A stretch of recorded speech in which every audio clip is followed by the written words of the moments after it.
Hello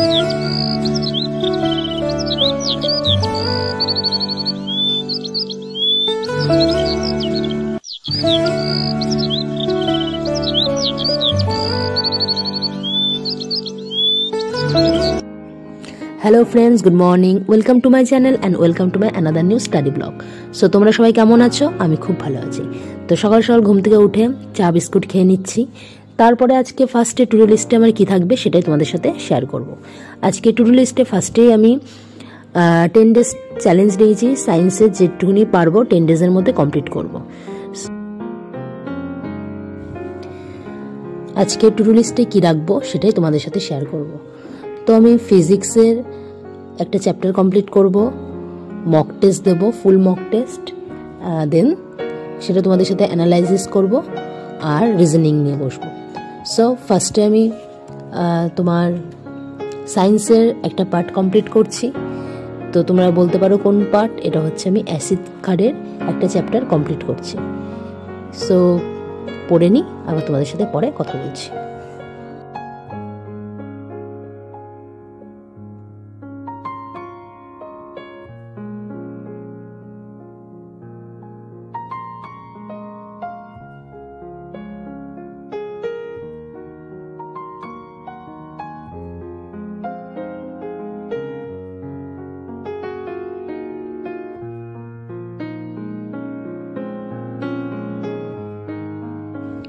and then এখন আমি full mock test দেবো and previous year question paper. So তোমরা ভিডিওটা কন্টিনিউ করো আর আমি মক টেস্টটা কমপ্লিট করে নিই। অ্যান্ড ভিডিওর লাস্টে আমি তোমাদের সাথে শেয়ার করব যে আমার স্কোর কত এসছে, আর পারলে অ্যানালাইসিস করে দেবো। সো ভিডিওটা কন্টিনিউ করো।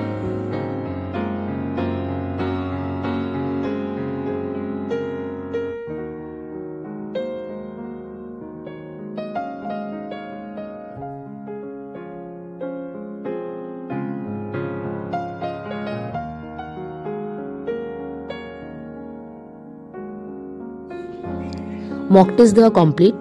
মক টেস্ট 60 মিনিটের ছিল। সো অতটা হার্ড কোশ্চেন ছিল না, ইজি ছিল। তোমার রিজনিং বেশ ইজি ছিল, ম্যাথটা একটু ক্যালকুলেটিভ ছিল। ওকে, তো আমি মক টেস্ট কমপ্লিট করে একটু জিকে নিয়ে বসেছি। জিকে হচ্ছে স্ট্যাটিক জিকে। সো এটা টু ডু লিস্টে আমি তোমাদের সাথে বলিনি, বাট এটা টাইম আছে বলে আমি এটা টু ডু লিস্টে অ্যাড করে নিয়েছি। সো জিকে আজকে আমি স্ট্যাটিক জিকেটা কমপ্লিট করি। সো স্ট্যাটিক জিকে থেকে আজকে তোমার ফক ডান্সের একটা চ্যাপ্টার রয়েছে, যেটা আমি যতটা পারবো কমপ্লিট করব। ওকে, তো ভিডিওটা কন্টিনিউ করো, আমি জিকেটা পড়ে নিই, আবার তোমাদের সাথে পরে কথা বলছি।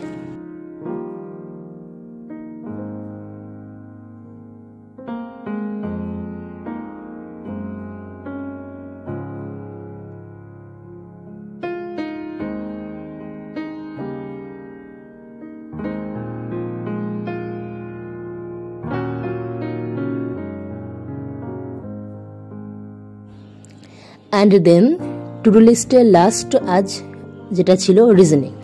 তো রিজনিং নিয়ে বসেছি এখন। তো রিজনিংয়ের একটা চ্যাপ্টার কমপ্লিট করব। একটা চ্যাপ্টার হয় না, কমপ্লিট হবে, যেহেতু অনেক কটাই কোশ্চেন থাকে, বাট যেগুলো একটু ইম্পর্টেন্ট কোশ্চেন মানে এক্সামে আসার মতো, তো সেগুলোই করবো। একটু হার্ড দেখে প্র্যাকটিস করব, ইজিগুলো প্র্যাকটিস করব না, কারণ ইজিগুলো প্র্যাকটিস করার কিছু থাকে না, ইজিগুলো পারাই যায় ইজিলি। সো হার্ড যেগুলো রয়েছে সেগুলো আমি প্র্যাকটিস করব। ওকে, সো আমি কোডিং অ্যান্ড ডিকোডিংয়ের চ্যাপ্টারটা এখন কমপ্লিট করব। সো তোমরা জুড়ে থাকো আর ভিডিওটা লাস্ট অবধি দেখো। আর এই দেখো পাশে দেখো মিনু কি করছে। মিনু এই আমি বসে থাকি, তো আমি মানে ঘরের মধ্যে পড়তে বসি বা যাই করি না কেন, শুয়ে থাকি, ও ঘর থেকে বেরোবেই না, ও বসেই থাকবে আমার সাথে। সো তোমরা ভিডিওটা কন্টিনিউ করো, আমি রিজনিংটা কমপ্লিট করে নিয়ে দেন লাস্ট তোমাদের সাথে কথা বলছি।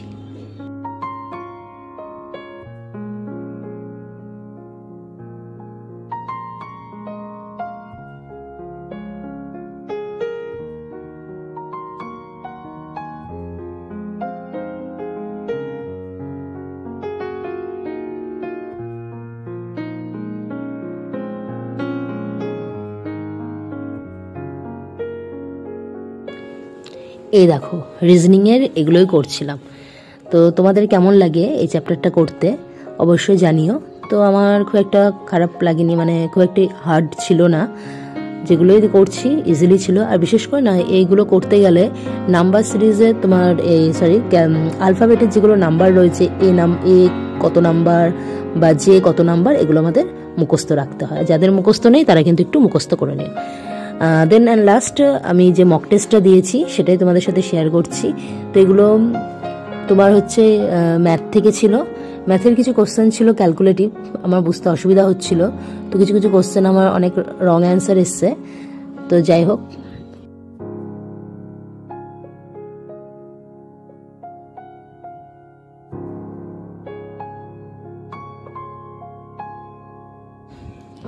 পুরো মক টেস্টটা তোমাদের সাথে শেয়ার করব কোশ্চেনগুলো কেমন ছিল।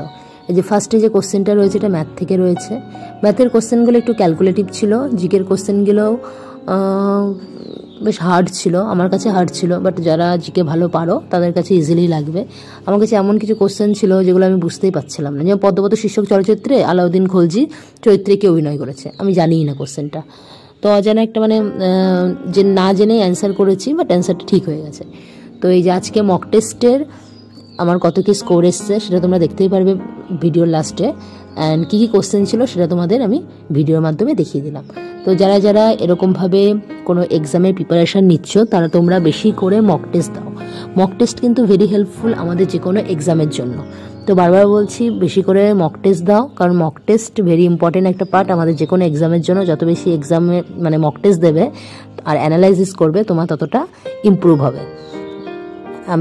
আমি নিজে করেছি, আমি নিজের রেজাল্ট জানি।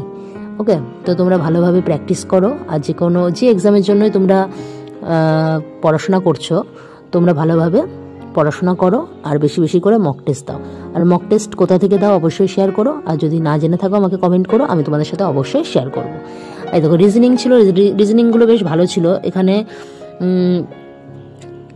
রিজনিংয়ে যেটুকুনি ছিল আমি বেশ পেরেছি। রিজনিং ভুল হয় না আমার সাধারণত, শুধুমাত্র রিজনিং ভুল হয় আমার সিটিং অ্যারেঞ্জমেন্টে প্রচুর রিজনিং ভুল হয় আর প্রচুর টাইম লাগে।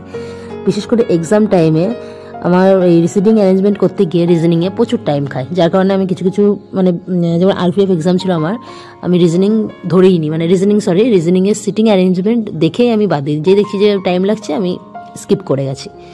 ওকে, তো পুরো মক টেস্টটাই আমি শেয়ার করছি তোমাদের সাথে। তোমরা কত স্কোর হচ্ছে তোমাদের কোশ্চেনগুলো দেখে বুঝতে পারবে ইজি না হার্ড, আর তোমাদের কত স্কোর আসছে আমাকে জানিও। আজকের ভিডিওটা আমি এখানেই এন্ড করছি। তো ভিডিওটা কেমন লাগলো অবশ্যই জানিও। ভিডিওটা ভালো লাগলে একটু লাইক, কমেন্ট অ্যান্ড শেয়ার করো। আর চ্যানেলে যারা নতুন রয়েছে চ্যানেলটা একটু সাবস্ক্রাইব করে দিও। আবার দেখা হচ্ছে নতুন একটা স্টাডি রিলেটেড ভিডিও নিয়ে। ততক্ষণের জন্য তোমরা সবাই খুব ভালো থেকো, সুস্থ থেকো, আর ফ্যামিলির সবাইকে খুব ভালো রেখো। So tata.